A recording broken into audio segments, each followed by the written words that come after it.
Hello and welcome to this episode of the Feel Freaking Amazing 5 Journeys podcast.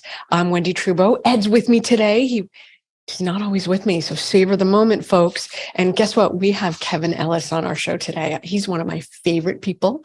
He is better known as the Bone Coach. He's a Forbes-featured Integrative Health Coach, podcaster, YouTuber, and he's also the founder of bonecoach.com, which he founded after an osteoporosis diagnosis in his 30s, which, by the way, men don't get osteoporosis in their 30s, just for the listeners. Truthfully, they don't get osteoporosis very often. Yeah. So we need to hear this story. We'll come back to this. And that was really the impetus for understanding how challenging it is for the average human to get the ways towards stronger bones and prevention and resolution of osteoporosis. So I'm going to skip to the punchline and let you all know that he reversed his osteoporosis and has subsequently done it with thousands of people. So Kevin, welcome. What a pleasure to have you here. Thanks so much for having me here. This is going to be great. I'm looking forward to it. It's a lot of fun. We had a great interview during our summit for those that missed it. Yeah. And you can go back and look at it, drtalks.com. And I don't know the rest of the link, actually. Huh? I don't know the rest of the link, but we'll find it. It's there. Yeah. All right. So what is osteoporosis? Well, osteoporosis, I mean, it's something that you had just mentioned. Not too many people know that much about, especially if you're a male or a younger male. But you're probably going to learn more about it if you're in your 50s, your 60s, your 70s, and you're a female. And osteoporosis literally means porous bone. And it's a condition that's characterized by either not enough bone formation, excessive bone loss, or it's a combination of both of those things. And in osteoporosis, both your bone density and your bone quality are reduced. And that increases your risk of fracture. And that is, as people age, I think that's one of the biggest concerns most people have as they're aging is they may have seen like their mother or their grandmother or some kind of progression, or they had a fracture and that significantly altered the course of their life from there forward. So preventing fractures, understanding your bone density, where it's at, and maybe some proactive and preventative things you could do now is just really, really important. Well, let's make sure, just for our listeners, what is osteopenia then? Osteoporosis is porous bones. What's osteopenia? Osteopenia is like a precursor to osteoporosis. It would also be called low bone mass, is what I would prefer to call it. But like you might get a diagnosis from a physician of osteopenia. The way that is going to be determined is through what's called a bone density scan. So somebody goes and gets this scan, and you may have to request this scan because it's probably not going to be done until you're 65 unless you request it. But it's a very low levels of radiation. You lay it on the machine. It does a scan. It tells you your bone mineral density, which is the actual mineral content of your bone. And then it generates a score. And a score of +1 or -1 is considered normal and healthy. -1 to -2.5 is considered osteopenia, which is a precursor to osteoporosis. -2.5 and lower, -2.6, -2.7, so on and so forth, that's considered osteoporosis. And the greater that negative number becomes, the more severe the osteoporosis. And I always encourage people, get a baseline earlier, right? Get a baseline earlier in life, see where you're at, because it could be that you also didn't build up enough bone in your younger years. You may not have reached peak bone mass. 90% of your bone mass is put on by the time you turn age 18. By the time you turn 30, that remaining 10% approximately fills in. So if when you were younger, you had poor diet nutrition, if you drank a lot of sugary soft drinks, or none of us do that, of course. Right. We have a perfect diet and exercise when we're 20. So yeah, no, I think all of us, or the majority of us, ate some candy. I grew up in the Midwest where macaroni is a vegetable. So, So is pizza, right? Because there's tomato on it. Yeah. And actually, have you heard this, Kevin, that ketchup for some kids is the vegetable they get? And I'm like, ketchup is not a vegetable. Ketchup is a sauce. And ketchup a lot of times contains a ton of sugar too. Yes, but that's for a lot of kids, their only vegetable. And I'm like, you've got to be kidding me. No. Yeah, we got to do more. We got to do more than that. So hold on. So ketchup is not bone building. Let's just be clear. We got to be really clear. Yeah, we got to expand beyond the ketchup. So we got to expand beyond ketchup. So the other things in childhood, in terms of diet and nutrition, again, if you're eating, candy and sugary soft drink or drinking sugary soft drinks and all that stuff, that can be a contributor. But also, if you're just not getting the nutrients you need, calcium, vitamin D, magnesium, vitamin K at a younger age, and when you're trying to build that foundation, it's going to be really challenging for you to build and reach peak bone mass. If you are not exercising and you're leading for 1 second, because I want to make sure, because you brought up a really good point that I want to emphasize, which is vitamin D, because everybody now is afraid of the sun and afraid to put their kids in the sun.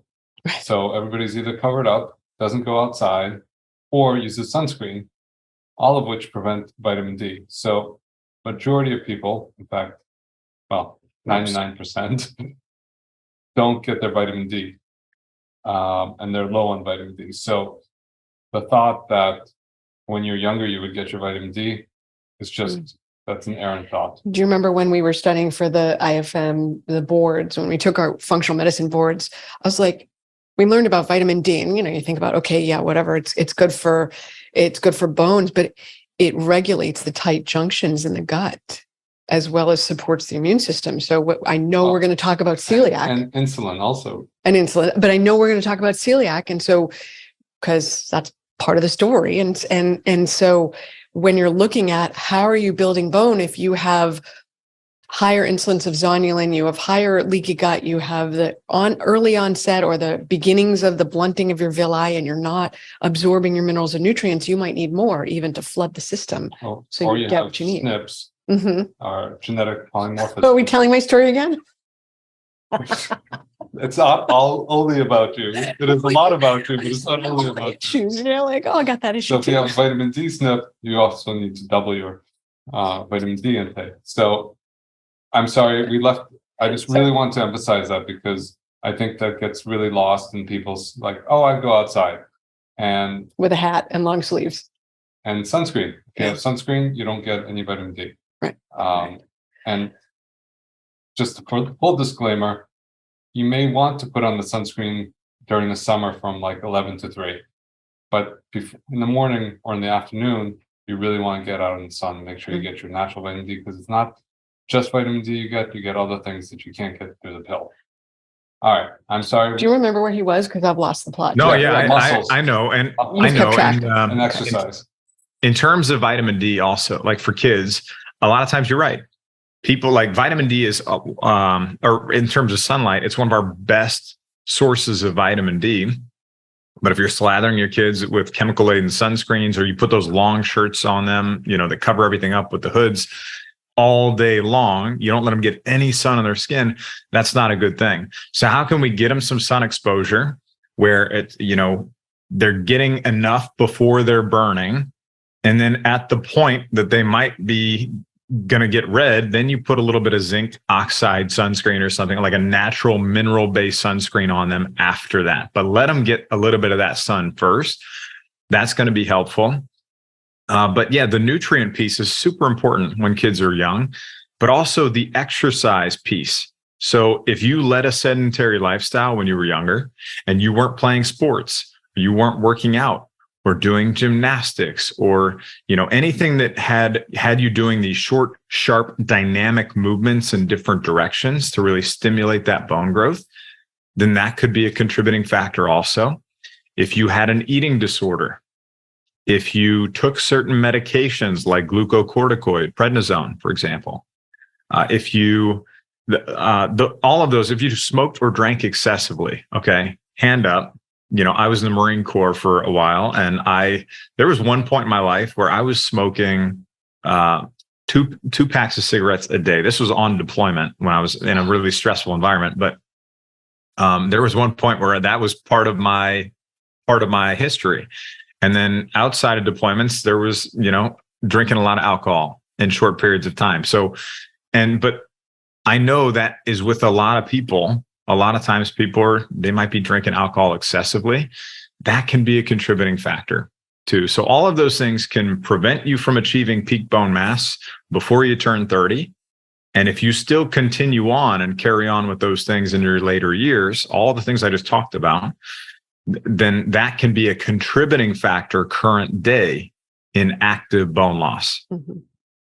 I want to add in the athletes, female athletes who are exercising so much that they suppress their cycles of their menstrual cycles because they're suppressing the estrogen, the spikes of estrogen and progesterone. So that's another category that I want to make sure the listeners are present to, like the kids who exercise so much or run so much that the period's suppressed. That's another huge risk for osteoporosis. Right.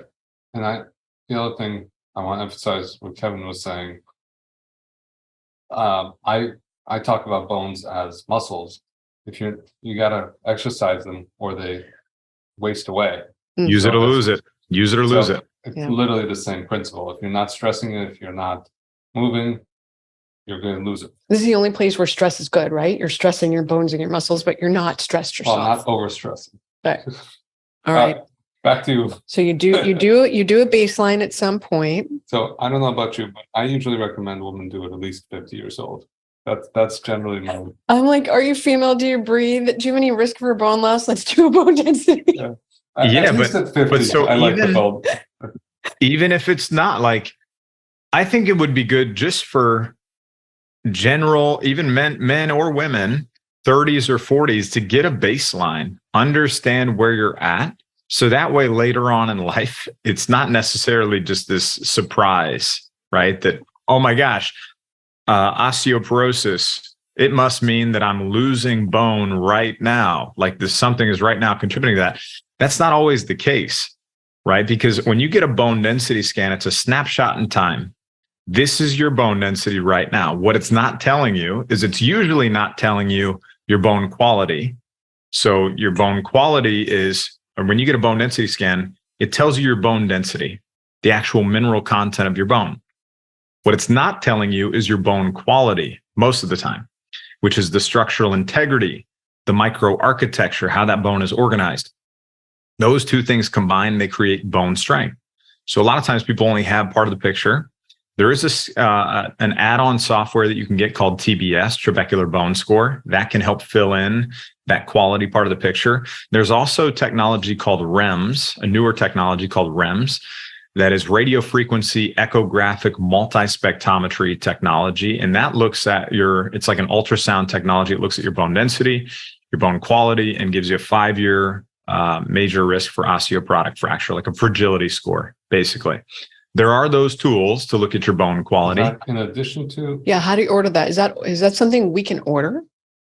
So there are only certain clinics in the country right now. So Europe, it's already more widely adopted. The REMS technology is already more widely adopted in Europe, not surprising.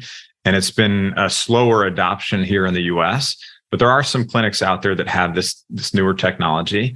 And then in terms of the TBS, trabecular bone score, you just have to ask ahead of time, call the facility ahead of time. Hey, do you have this add-on software to DEXA called TBS?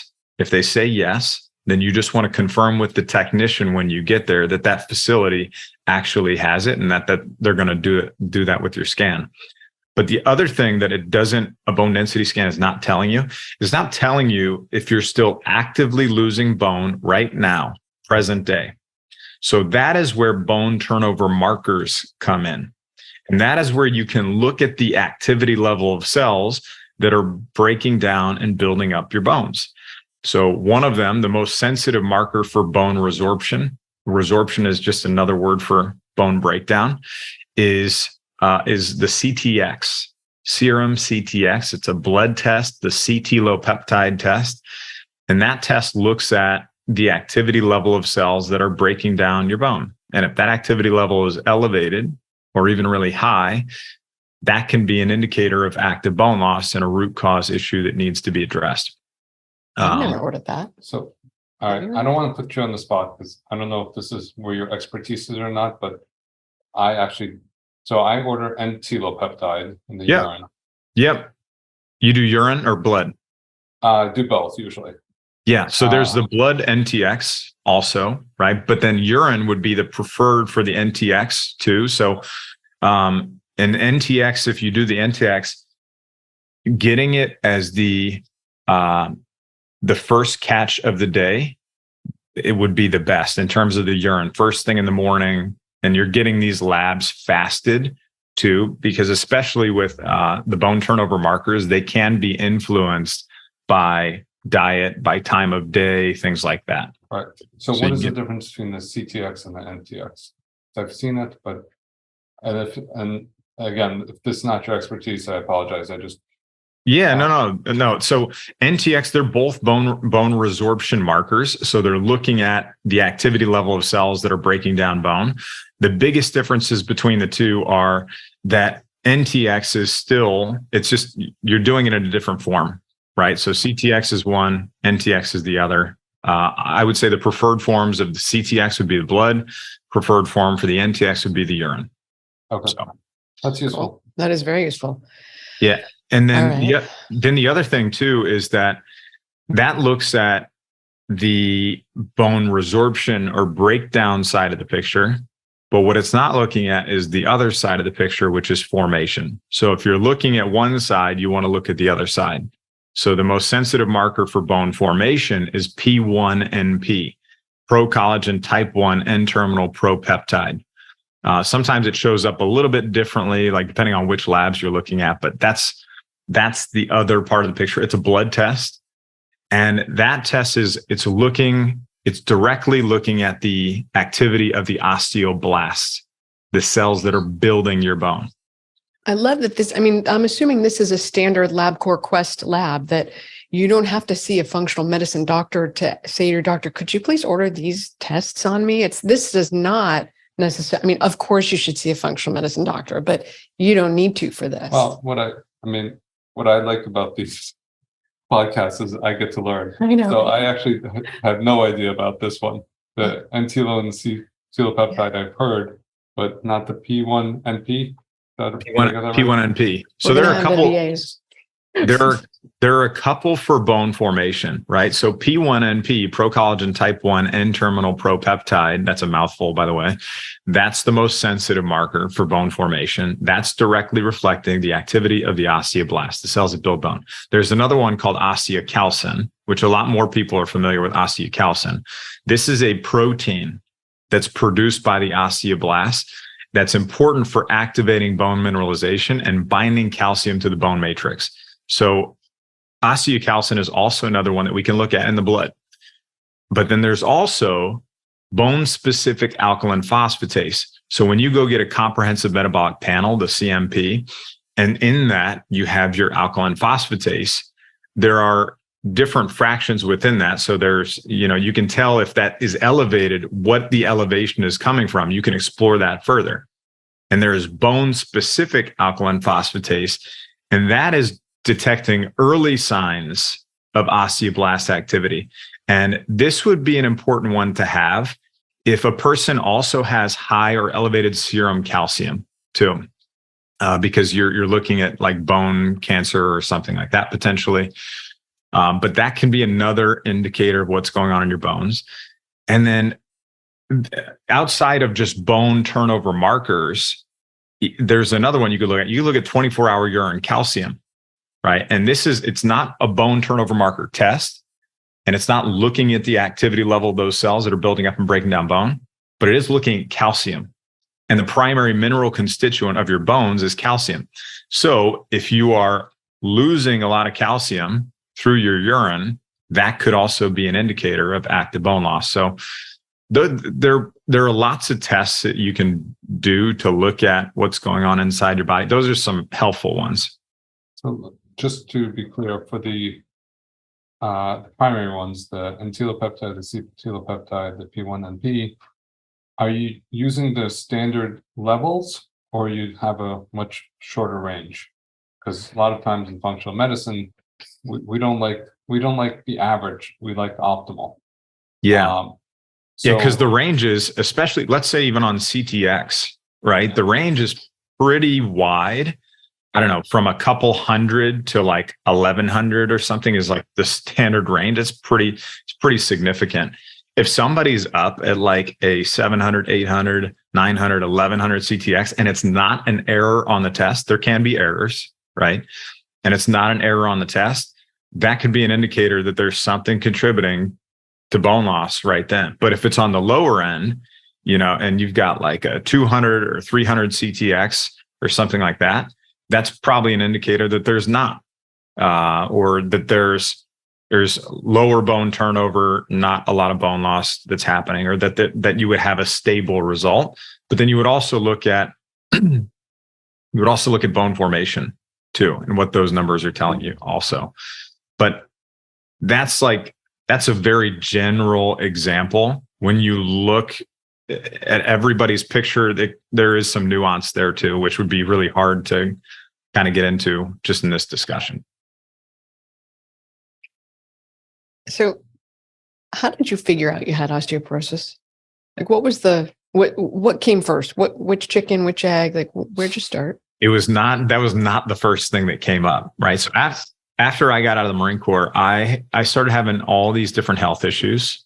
I had high stress, poor sleep. I know I had a ton of toxin exposure when I was in the Marine Corps, no doubt. But on some of the deployments, like I was on a combat outpost, that we had a burn pit that for basically the whole deployment just was sweeping over our entire thing. And then also when the dust storms would come in and you don't have your face covered and you breathe all that dirt and dust and sand in, and then it settles in your lungs, right? That's just another way of bringing those toxins in. And then not to mention smoking for extended periods of time.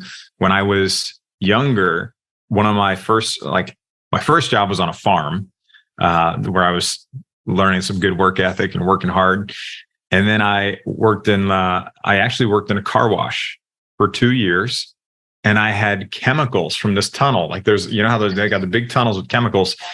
And I would just stand down there in shorts and a t-shirt. And I had chemicals from that tunnel for years, just landing on my skin, breathing it in. Cancer was always a big concern for me. And as I think back about some of the exposures I've had, it's always been a concern, but I'm sure those things contributed. And then after, again, I got out of the Marine Corps, I had really poor sleep. I started having chronic digestive issues too. I had low energy. Some days I could barely even get out of bed. And to go from somebody who's like this tough Marine leading patrols, thinking I'm invincible, to barely being able to roll out of bed in the morning, it was just a horrible experience. I felt like less, like all I wanted to do was provide and be adequate. And, I felt like less of a man. And it really had an impact on my psyche too. And it was at that point that I went and I got diagnosed with celiac disease. And I was malabsorbing nutrients for many, many years. I'm sure everybody listening, Wendy, because you're celiac, they're intimately familiar with what that is. But, your villi, when you ingest gluten or proteins that mimic gluten, they get blunted, they get damaged, they can't absorb the nutrients. Your body still needs those nutrients to execute its daily functions. Where is it going to go to get them? It's going to go to your largest reserve of minerals that you have, which are your bones. And that's what was happening to me, just pulling these nutrients from my bones, calcium being the primary mineral constituent, but also your bones are this collagen protein matrix upon which minerals are laid. And when your body is pulling out these nutrients, it's not just pulling out the calcium. It's not like selectively saying, let me just take the calcium out. It is tearing down that protein structure to release those minerals and nutrients.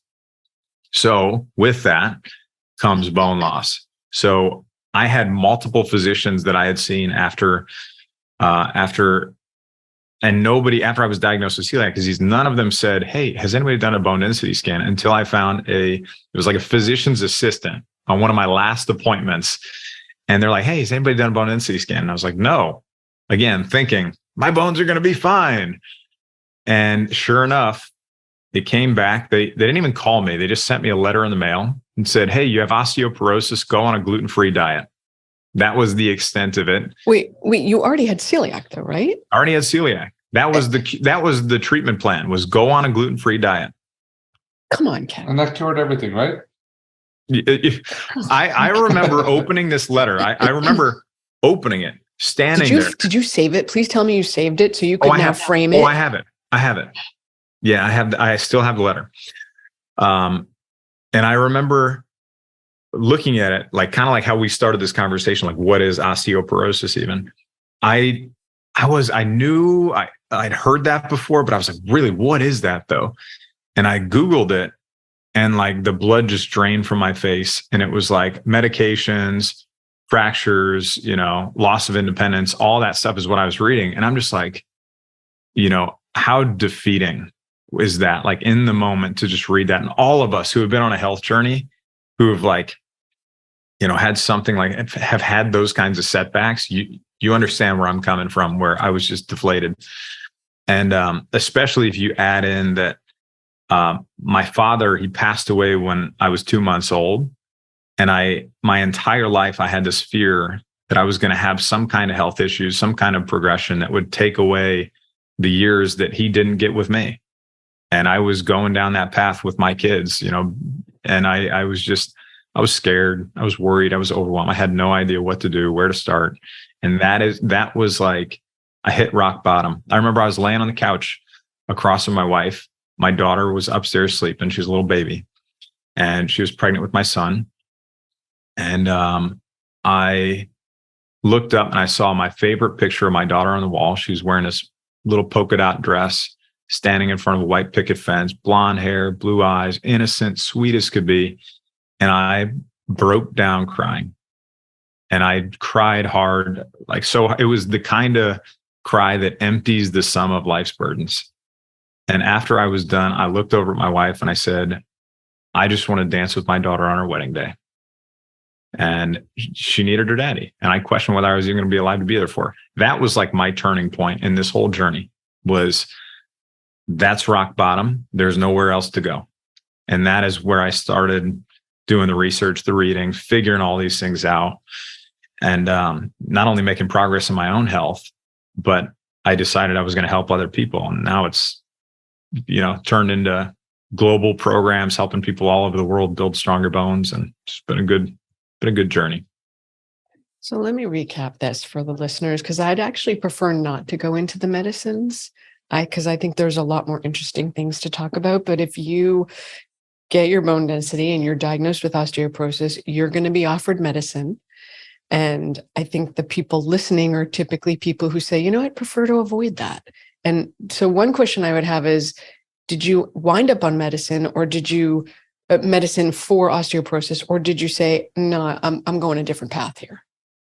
Yeah, that's going to be the standard recommendation for most people. Calcium, vitamin D, take a walk. Here's your bone medication. We'll see you in a year or two for your next bone density scan. That is if your teeth fall out, right? Because you've yeah, right. That is the standard recommendation. That is woefully inadequate. For me, I didn't go the medication route. I would say I am pro do everything you possibly can naturally before considering medication as an option, because a lot of times, and this is an opinion, but after having over 1,000 conversations with people before they've come into our programs, I really understand that the majority of the time, a medication was not the right approach for some of these people to start with. There is so much more they could have done. And a lot of times medications are prescribed. And this is on the physician's part. This is something that all physicians should be looking at, these bone turnover markers, and before they even start providing a recommendation for a medication. So because if somebody has really low bone turnover and you go prescribe a medication that suppresses the activity level of cells that break down bone, that's not a good thing, right? So I think there's more that needs to be done on the physician's part at the time of diagnosis. And I think from the patient's perspective, they need to operate from a place of education, empowerment, and, not just jumping into the first thing that's recommended, because there's usually a lot more that can be done. Now, it is a little bit of a different story if somebody is coming into their physician and they are already fracturing multiple times from really low trauma or no trauma, they just fall over and shatter their hip or break their femur or something. That's a different story, right? That is an indicator of really poor quality bone. And usually there is some kind of intervention that needs to be done right then at that point. But the majority of people are not in that position. So my recommendation is you can just say like, look, I'm not saying no to the medication. I'm just saying not yet. Can you help me get more information? Can you help me get more objective data to help make the most educated, informed decision? Buy yourself some time. My goal is to get every single patient that is in that position, that's not in like a dire, life or death situation, to be able to say, give me a year. And I want the physician to say like, okay, go to Bone Coach then, and, get your plan in place. Right. So the thing that I'll say is, the other thing I'll emphasize that you were very kind not to emphasize, but I will emphasize, is that as physicians, the majority of physicians are at this point pretty algorithmic. Hold on, they have 7 minutes to figure you out. And so they have to be algorithmic, absolutely, right? It's not a fault. Right. It's a fact that here's your diagnosis, here's your medication, go do some exercise, goodbye. And that's all they have time for. That's all they can think about. That's all they've been trained for. Right. And again, it's not a fault of any single person. It is a system's fault. Just to say system, that's a systems thing. Right. And the thing that we're trying to do as another type of medicine is to really look at the person, not the disease, and to really help the person individually what they need, which is what you're advocating, not what their disease, what medication their disease tells you to give them. And anybody listening that's going to be looking at that, just understand that, again, it's nobody's fault. You don't have to, you can try to fight the system, but you're not likely going to fight the system. So as you said, you want to be your own advocate, and you want to really make sure to do everything you can. The thing I will say though is, we a lot of times talk about exercise, and I've had a significant amount, and this is again mostly women, but that they'll go for walks, which is great, and it's just not enough. Right. It's just like, and some people just will not take that next step for whatever reason. Maybe they have joint pain that they can't do it. Some people have work and or they just can't take that next step. And until you take that, like, you either need to really work your bones to reverse something, just like if your muscles are weak, you have to work them, or you have to do something else. Well, the walk is good for your heart. If you walk rapidly and you get your heart rate up, that's good for your heart. That's not necessarily good for your bones, right? It's like, what are you treating with the exercise? What's the exercise treating? And make sure that you have a mix. So you get your bones, your heart, your muscles. So what is a good exercise? Yeah, I was going to say that. Let's talk about walking for a sec first, and then we'll talk about the other forms of exercise. So, because walking is part of the standard recommendation, right? That's going to be given. Calcium, vitamin D, walking, bone drug.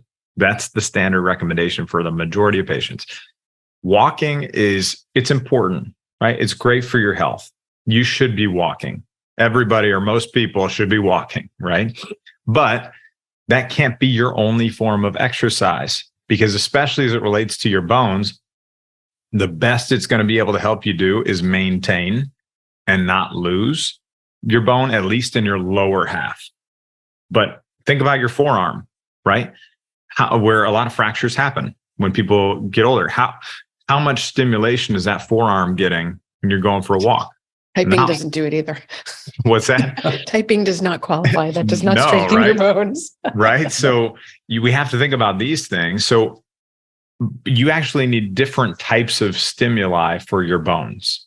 You need muscle pulling on bone, and you need impact.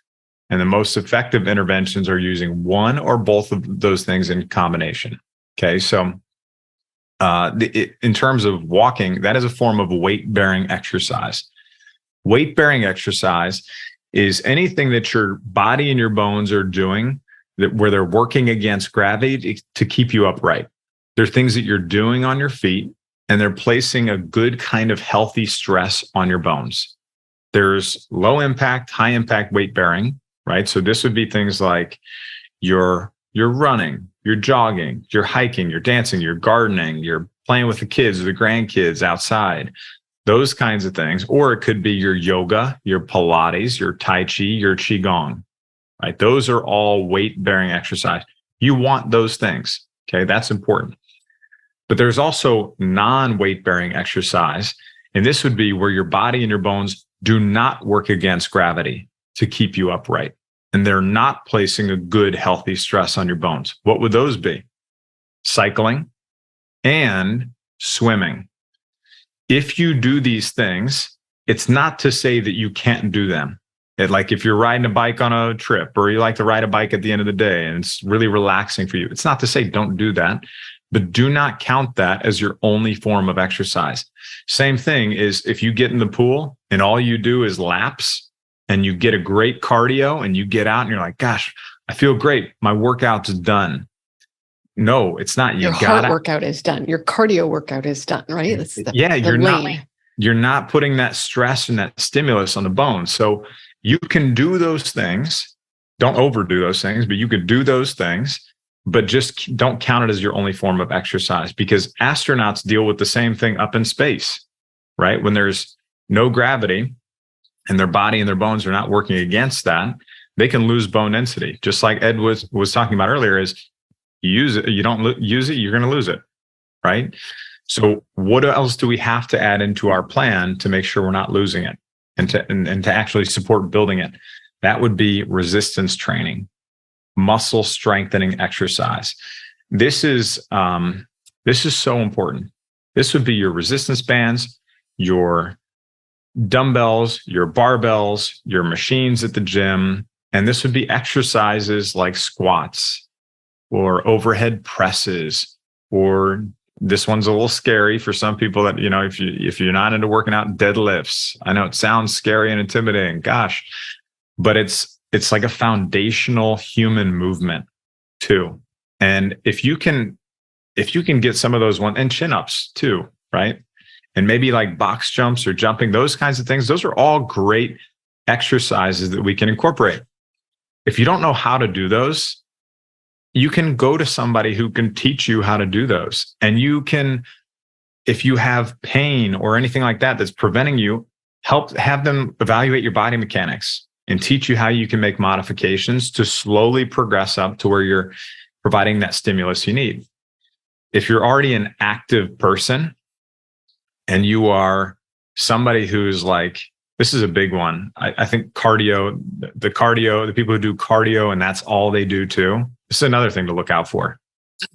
If all you do is run marathons or run really long distances, you're running in the same direction and your feet are just going the same way, you're not providing any varied impact and you're not providing any other stimulus for your bones. So long-term, that's not going to be the best thing. You have to incorporate resistance training. It is a must do.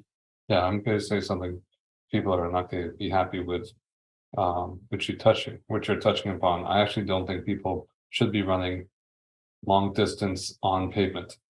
If you want to go in the woods and vary, yes, that's fine. Dude, warn us before you torch the whole show. I mean, you just said something really like. But like you said, there's repetitive. You're only strengthening a small portion of muscles. You don't have any variety, and you can turn off and just be in the zone, which is great. Except you're actually not present to what's going on in your body. And trail running is very different, and the impact is very different. And you have to make sure that you're not going to flip your ankle, which is really important. And you're going to work your ankle muscles and go, etc. So, yeah. All right. So we are coming towards the end, and I feel like we still have some meat to chew. Go. So go chew some meat. or beans. Or I guess. Bones. By the way, I was in the gym yesterday, and it was apparently like high school boy hour because it was all high school boys in the gym. And I'm this 52-year-old postmenopausal woman. I'm like, So I'm with the trainer. I look behind me. They have placed those box jumps that you were just referring to. They placed 3 boxes on top of each other. So they were almost 5 feet tall. And I said to the trainer, this is why accidents are like the number one cause of death for teenage boys, because they were trying to jump from the floor onto the top of them with no trampoline assistance. They were just trying to jump 5 feet and they missed and they went sliding down the box. And the trainer was like, no, you have to connect the boxes together if you're going to do that, so you don't go crazy and break your neck. But I was laughing when you said box jumps, because I was like, oh, yep, teenage boys, which are none of the above, who have osteoporosis. But anyway, what are the things? Let's transition to what people can do. We're going to skip the medication.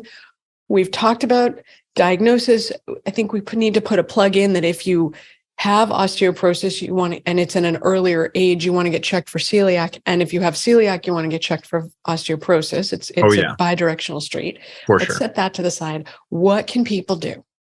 What are some top things that you're recommending people engage in to reverse and slow the decline, aside from the stuff we've talked about? One of the first ones is I wouldn't even focus on reversal. Right. A lot of times like when people come to me, that's what they say. I want to reverse osteoporosis, or I want to reverse osteopenia. And I'm like, it's great to have the goal, but we need to focus on, you're not going to see results in your bone density scan for a year, year and a half, 2 years. It's not a quick fix. There are no magic cures. It takes time to do these things. So we have to look at leading indicators and start doing the things in your life to get you moving in the right direction. So the biggest kind of areas that we need to affect are figuring out if you have any kind of root causes that are still contributing to bone loss. So getting to the root cause, working with functional medicine practitioners, naturopathic doctors, your medical team also, and knowing how to have those conversations, knowing what your lab results mean when they get back, knowing how to spot those patterns. That is so important to all of this, because if you are still losing, you can't start going up and improving if you're still going down and losing. So addressing the root cause, that's a big part of this. And usually what we can't do is we can't make an assumption that just because you're a postmenopausal woman, that hormones is the only cause of your bone loss. That we want to know, is there something else contributing? So, and then if you are not a postmenopausal woman and you're a 30, 40-year-old male or 34-year-old woman, or at any age range, really, it's just understanding where you're at, what's your current picture, and how do you make adjustments from there. That's kind of the first part. I want to put a plug in here, Kevin, for ensuring that you're working with a functional medicine doctor to do provoked testing for heavy metals, because they love the bones and they'll hang out in your bones and put you at risk for osteoporosis. So lead and mercury, particularly lead, really huge plug. Provoked, not just a hair test or a baseline urine, but provoking it. Yeah, absolutely. And a lot of times when if somebody has already had that heavy metal exposure and it's stored in their bones, if they're a postmenopausal woman, right, and they're having that bone loss, that a lot of times that with that bone, those heavy metals can come back out into circulation too. So you have this auto intoxication that's taking place. So that could be another thing to consider. Another one I would say is diet, digestion, absorption. Those are all big parts of this and big pieces of this. Anti-inflammatory diet, lean proteins. Protein is actually so important for your muscles and your bones, like minimum 30 grams of protein. Try to get 30 grams of protein per meal. If you possibly can, on that first and last meal of the day, if you've got more protein, 40 grams or so, that's great, right? That could be really, really helpful. And it's having quality protein too is also important. And then in terms of other nutrients, omega-3 fatty acids are a great addition. Vitamin D, we talked about earlier, calcium, magnesium, vitamin K, but not just like the K that you would find in your plants. Also, you want to get K2, MK4, K2, MK7. Those are going to help with activating the osteocalcin and matrix GLA protein, which are going to help the calcium go and be directed to the bones to help with mineralization. but also to help prevent that calcium from going to your soft tissues like your kidneys and your arteries. So that's another important nutrient. You can get K1 in your dark leafy greens. That's a great source.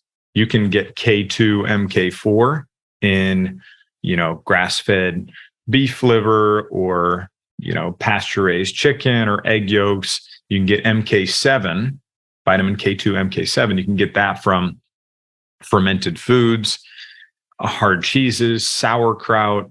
Bacterial fermentation in our guts can actually be a source. So if you've got a healthy gut, that can help with the production of these nutrients.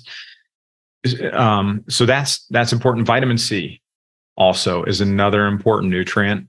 I think everybody understands vitamin C is important for our health for a lot of reasons, but in terms of actually helping that collagen protein matrix that is your bones, vitamin C is stimulating procollagen. It's enhancing collagen synthesis, and it's stimulating that alkaline phosphatase activity, which is a marker for bone building cell formation. So there are great sources of vitamin C that you can get that are natural whole food sources also, in addition to supplementation. And berries, citrus fruits are some great options to get your vitamin C. And then if you're looking at the veggie side, and you can't tolerate peppers because it's a nightshade and you've got an autoimmune condition, go with steamed broccoli or steamed Brussels sprouts or sauerkraut or those kinds of things to help you get that in.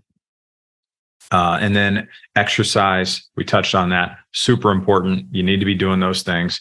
You need to do it to a point where you're providing the stimulus. You need to become stronger. If the weight is light enough to do 50 times, chances are that's too light, right? You're not providing that stimulus. And if you're not actually feeling it a little bit after you're done, chances are the stimulus is not there. And then stress and sleep. You need to reduce your stress. You need to improve your sleep. It's pretty well documented. Poor sleep quality is going to reduce your bone density. So prioritize those things. Got it. I feel like we're scratching the surface here, but I've deliberately asked you fewer questions because it's such a big topic. So I think what we should pivot to, given we try not to make this longer than an hour, right? Because it's long for people. So A, for the listeners, thanks for listening. And B, how can people find you? Because this is the start of the conversation at the end of it. So how do people find you and follow you? And we'll put everything in the show notes. For sure. Yeah. So you can always find me at bonecoach.com. We've got Stronger Bones coaching programs. I mean, we've got over 5,000 people have come through these programs. It's focused on helping you slow, stop, prevent bone loss, build bone strength, prevent fracture and injury, and just enjoy your later years. That's the whole focus of this. So those programs are all at bonecoach.com. And then you can find us on all the social channels, Instagram at bonecoachkevin, YouTube, Facebook, Pinterest. Those are all at bonecoach. So you can find us there. And then I don't know if you have this or not, but maybe we can give this to your audience. If we could put my free Stronger Bones Masterclass in the show notes, maybe. And that's a great 3-step process for them to walk to. And I'll give them a free bone healthy recipes guide just for signing up. So if that's in the show notes, I would check that out too. We'll get that in there. All right, listeners. This was Kevin Ellis. Thank you for joining us, Kevin. Thank you for being here for this episode of the 5 Journeys Feel Freaking Amazing podcast. We're so psyched you were here. Everything will be in the show notes. You'll be able to find him. And thanks for being here today. Thanks for having me.